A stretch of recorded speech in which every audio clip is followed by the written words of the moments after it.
Hi everybody and welcome back to my channel, and in today's video I'm going to be going over all 12 books that I read in the month of May. I feel like I had kind of a meh reading month. I definitely had books that I enjoyed. I had one book that I really loved, but the rest were kind of just okay. I had a few that were kind of disappointments and that I was a little bit upset that I didn't like as much, but I have my stack here of almost all the books I read. So without further ado, let's get right into the first book I read. First up is Legend Born by Tracy Deonn. This is a YA modern fantasy. I gave this 3 stars and I really thought I would like this a lot more. I have seen so many good things about this. This follows our main character, Bree. I believe she's around 16 or 17 and she just got accepted into the UNC Chapel Hill young adult program where she's able to take some college classes early. She's grieving from the loss of her mother, and as she's there, she is trying to learn more about her mom. Her mom went to this school, and also trying to uncover more things about her death. And as she's there, she gets swept up into this secret society and is learning a lot about magic and this whole other kind of world that is going on around there. This book is so well loved that I really thought I would love it as well. I've seen so many people saying how much they love this series. I think there's 3 books out so far and I believe there will be more. And when I started this, the first like 30 pages, I thought I would love it. I was really prepared to sit down and just devour this whole book. I really enjoyed the writing from those first 30 pages, but as time went on, it felt like this book took me forever to read. I feel like our main character is thrown into this world and there really isn't a lot of explanation, and as a reader, I was kind of just waiting for more explanation that never came. So throughout the book, I was a little bit confused and it just seemed like nothing ever really got more explained. I definitely think it helps to understand like King Arthur lore. If you know anything about that, that will help a lot in this book, but I didn't really know too much, so I really was kind of just like getting confused with certain names and certain ranks. I'm like, I just really am not understanding, and I was hoping that as I kept reading I would understand and get the point, but that kind of happened, but also kind of not. The pacing felt a little bit off as well. It felt like kind of a little bit boring, and there were so many side characters that I couldn't keep track of who was who. There were so many names and I was getting this person confused with this person, and it just felt like a lot. I honestly wasn't sure if I was going to continue the series when I finished reading this, and I really don't know still. If I ever have a pull to pick up the rest of the books, I will definitely read them through the library rather than buying the physical copy, because I really thought I would love this. And this is like, for a YA book, I feel like it's pretty long. It's just about 500 pages, so it's definitely a long book to commit to for the first of a series. I would maybe recommend this. I don't really know. If this seems interesting to you, maybe try it out, but for me, I just didn't really love it. The next book that I read was actually an ARC, so I don't have the physical copy, and this was Well Actually by Maisie Eddings. I gave this book 4 stars. I really enjoyed it. This book follows our main female character, Eva, and she is the host of Sausage Talk, which is basically a D-list celebrity interview where she interviews these falling off celebrities as they eat hot dogs. One night when she is a little drunk, she ends up reacting to this video made by Riley Cooper, our main male character, and he is a podcast host, and they actually had a fling in college and they left on not the best terms, so Eva has these feelings of resentment towards him. This video that she makes ends up going viral. They end up bringing Riley onto the show and she interviews him, and they have this deal where they'll go on these dates and go on Riley's podcast and talk about them. They have this really great banter. After Eva is really giving black cat energy and Riley is giving golden retriever, so she's very dry and witty, and it kind of comes off in a rude and sarcastic way, and Riley just goes along with it and plays into it, and it just works in such a humorous way where I was literally laughing audibly at what they were saying and their banter. I thought it was very funny. This book does follow a toxic workplace, and I know a lot of people that have also read this didn't really like that aspect of it. Personally, I didn't mind it too much. I liked the other parts of the book better that just outweighed that aspect. I thought the ending of this book was pretty satisfying in the way everything wrapped up. Sometimes I don't always enjoy a borderline rude, sarcastic female main character, but I think Eva was written in a way that made me feel for her, and her actions and way that she is was explained pretty well. Not mine that kind of witty kind of rudeness. I thought that Riley was a great male main character and really was patient and so in love with Eva that it was so enjoyable to read about. I am really looking forward to when this book comes out. I believe it comes out in August, and I definitely want to pick up the physical copy because I really did enjoy this. Next up was an audiobook, and this was Book Lovers by Emily Henry. This was a reread for me. This is a contemporary romance. I gave this 4 stars. This was the book that I first read back in 2022 that got me back into reading after years of not picking up a book. And this was also one of the only Emily Henry books that I haven't reread or read recently. So when it came to ranking my favorites, I really wanted to reread this and see where it kind of fell with my current reading taste and preferences. I really enjoyed this book, and I enjoyed it even more the second time around. This book follows our main female character Nora as her and her sister Libby are taking this vacation to this small town in North Carolina called Sunshine Falls. Nora is a literary agent in New York City, and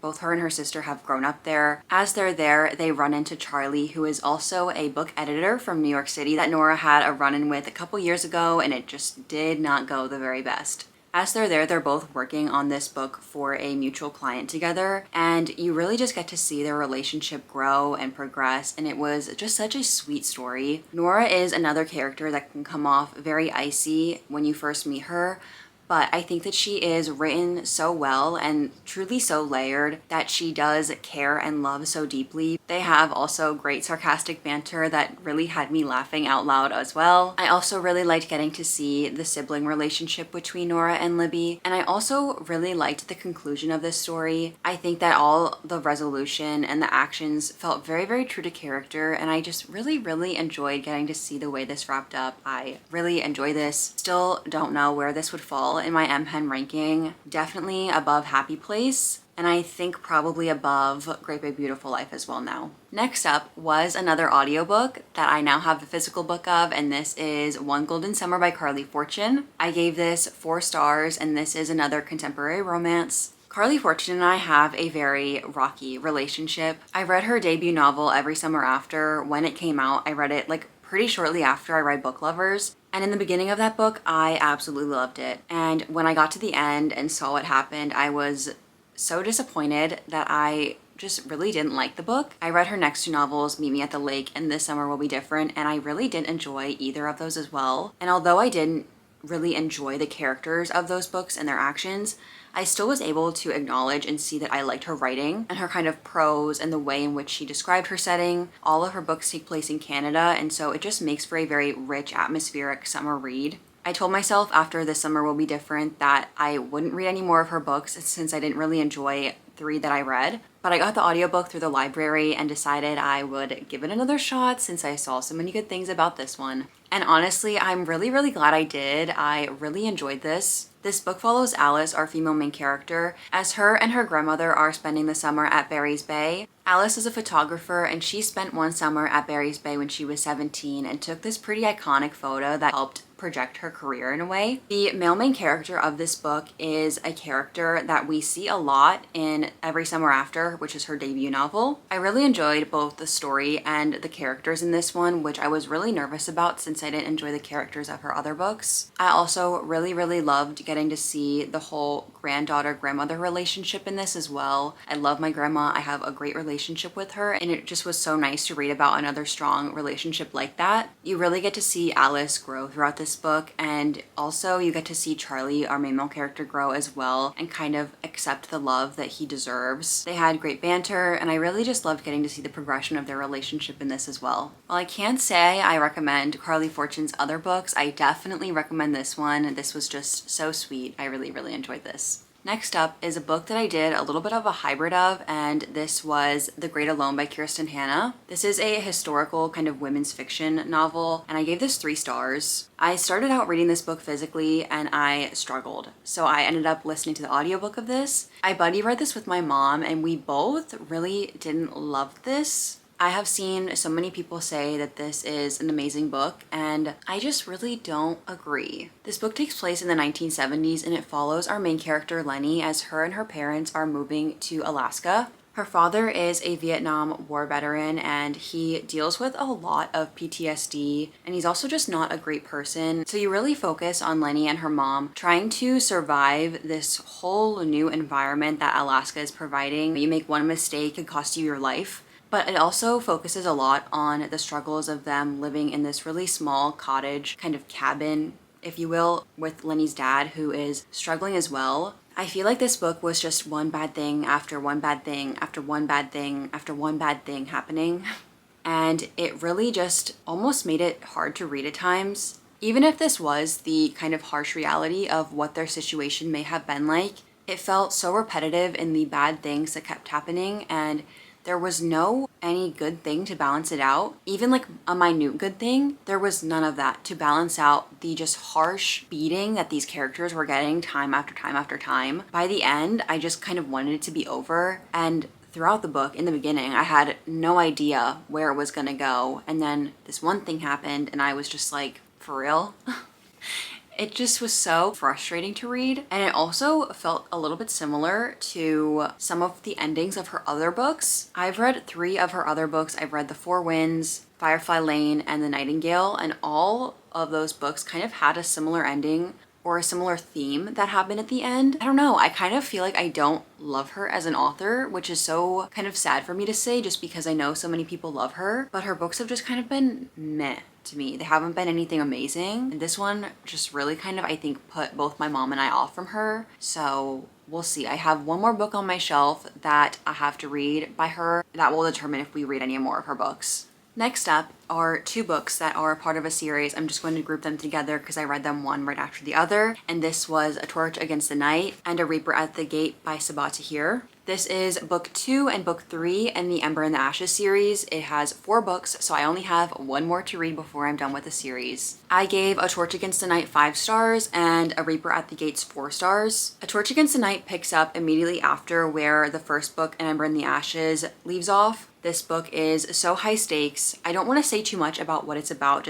I don't want to spoil what happens in the first book. The first book follows 2 points of views and this book follows 3. You get an additional character point of view in this book, which I think added a lot of knowledge and suspense to what was going on. This book and this whole series is so high stakes. You are reading about these characters that are fighting for their lives and trying to fight for what they believe in. My attention was kept pretty much throughout this whole entire book. I was so interested and nervous to see where it was going to go. I did think it was a little bit slow pacing wise at times, but I really didn't count that against the book just because I loved it so much. And then for Reaper at the Gates, this wasn't my favorite book in the series so far that I've read, but I definitely think that it was still very interesting and very high stakes as well. I had no idea where this book was going to go, not in a bad way, I just really didn't know what to expect. This series is one that I genuinely have no idea how it ends, so I'm really going in blind throughout all of these books. I have no clue. This was one that I was also kept on the edge of my seat at, but I was throughout this book and even this book as well a little bit frustrated with the characters. The series is YA, and so you really are following these characters that are young. They're like 17 through 20 and they're very untried in many ways. They're going up against people that are way more experienced and have way bigger means to get their agenda accomplished, and you're following these 3 points of view. So as a reader, you know basically everything that's going on from their side, but you're also kind of seeing different plays that these opposing characters are making, that while these characters are separated, this person doesn't know but this person knows. So when you're reading about,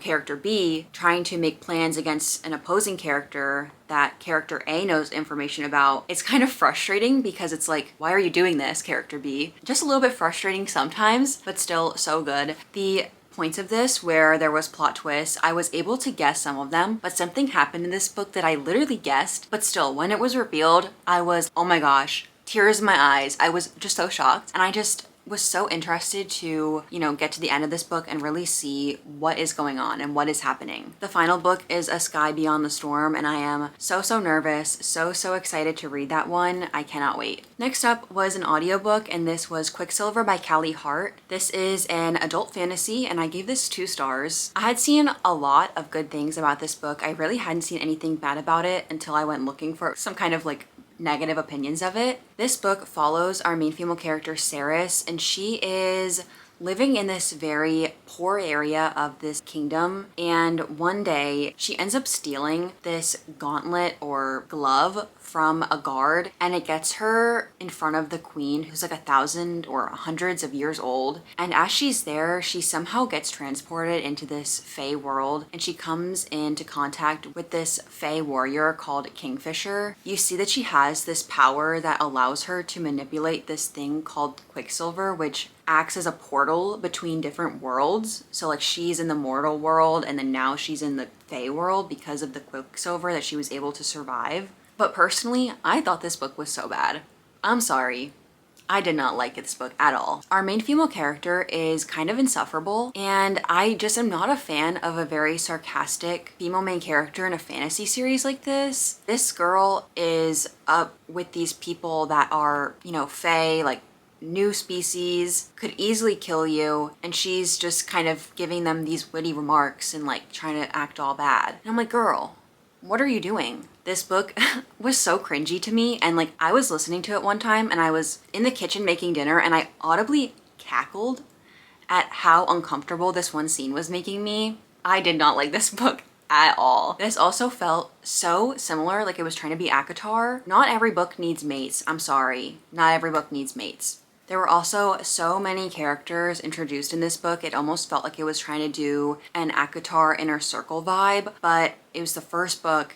It was really, really long. I couldn't keep track of who the characters were, and I didn't care about them either. So I don't recommend this book. Honestly, I didn't like it at all. Next up was Hopeless by Elsie Silver. This is a contemporary cowboy romance. This is the last book in the Chestnut Spring series, and I gave this 2.5 stars. I was really expecting to like this book. I have enjoyed pretty much all of the Chestnut Springs series, but this book just felt a little off to me. Elsie Silver's writing is so easy and so bingeable. This book could easily be read in like one sitting, but I just didn't really enjoy the characters in this book. This book follows Bo, who is one of the brothers from that this whole series follows, military hero that just recently came back from a mission that went pretty badly. So he's definitely dealing with some kind of trauma throughout this book, and it follows our main female character Bailey, who's from this bad family of Chestnut Springs. Her dad has been in jail a lot, and her brother's not very good people, and so the whole town kind of views her kind of like her family. One night as she is working, she's a bartender,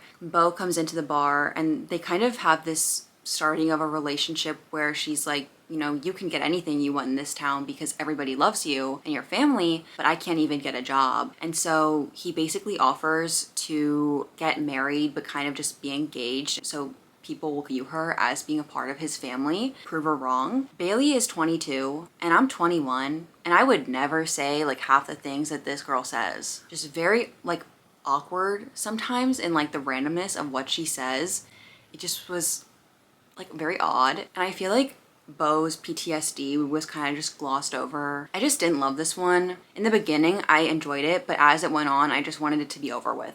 Next up is an audiobook, and this was It's a Love Story by Annabelle Monaghan. This is a contemporary romance, and I gave this 3.75 stars. This book is a very, very easy, simple summer romance that is very enjoyable. This follows our main character, Jane, as she is a creative executive at a producing company in Hollywood. All the movies that she's tried to get created there just get turned down, and so she is really, really struggling and wanting to get a movie produced. In one of the meetings that she is proposing one of these movies, there is Dan, who is a cinematographer, and he basically just tells her that her movie is bad. And so when she is really, really trying to get this movie produced, she over-exaggerates this one famous singer she knows because she was a child actor. They haven't spoken in years, but she says that he can definitely make them a song for this movie. So this book follows the week that Jane and Dan are in his hometown of Long Island trying to get this singer to agree to be in the movie soundtrack. I really enjoyed this story. You get to see Dan's family a lot in this book, and I just thought that the family relationship and the way it was portrayed was really accurate and realistic and also really sweet. You really do also get to see Jane go through this period of self-growth and self-discovery and finding out what she really wants and who she really is. I think that Annabelle Monaghan's writing is so easy, but also has these moments of lyricalness and kind of poeticness that are just very impactful.